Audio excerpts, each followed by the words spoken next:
Llegamos a la ciudad de Bicuí del departamento de Paraguarí para visitar a un gigante del país, el mítico Cerro San José.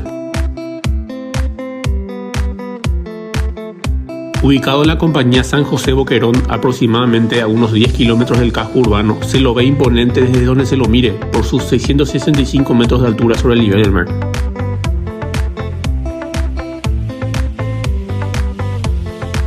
Aparte de ser uno de los picos más altos del país, es uno de los más complicados de escalar, ya que primeramente hay que caminar un tramo de 2 kilómetros de subida para llegar a la base y posteriormente subir el trayecto rocoso empinado.